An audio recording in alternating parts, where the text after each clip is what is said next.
now let's take a look at this very beautiful early 20th century Handbook of the Philippines. It's quite uncommon to encounter this book in this type of an early leather binding. It's got raised bands with gilt lettering and gilt devices.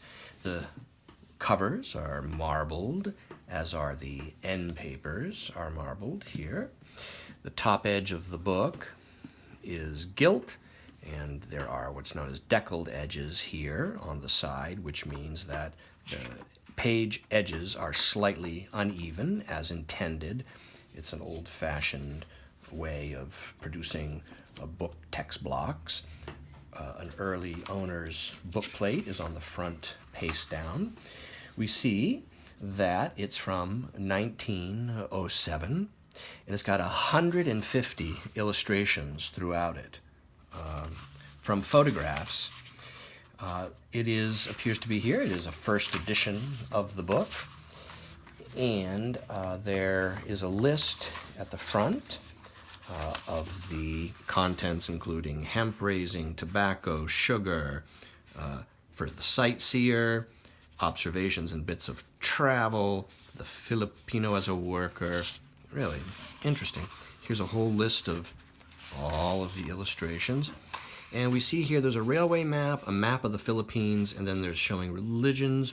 And someone has noted that that particular map is missing. So what we have is a supplemental loose map of the same vintage that we will include with this book to make up for that one missing map.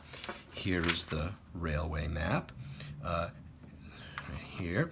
Interesting because exclusive of the island of Mindano, for which no railroad has yet been planned. Let's take a look here. Look at these incredible, interesting photographs of this era. And the other map, according to this, will be found by us at page 44.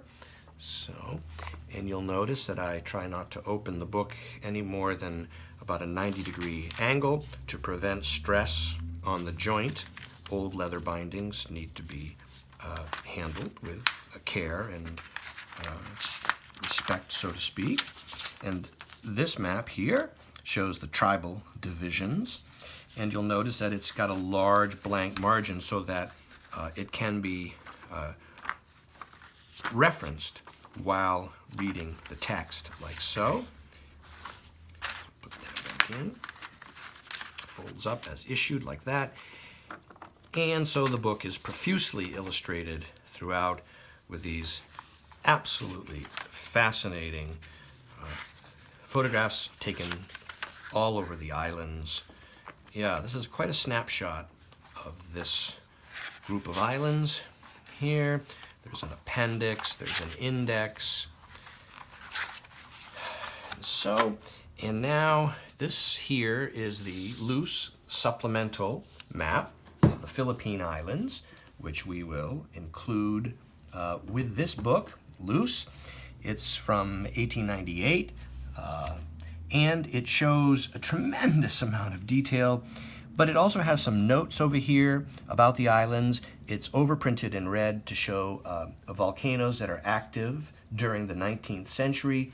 The key locates lighthouses, submarine telegraph lines, and so on.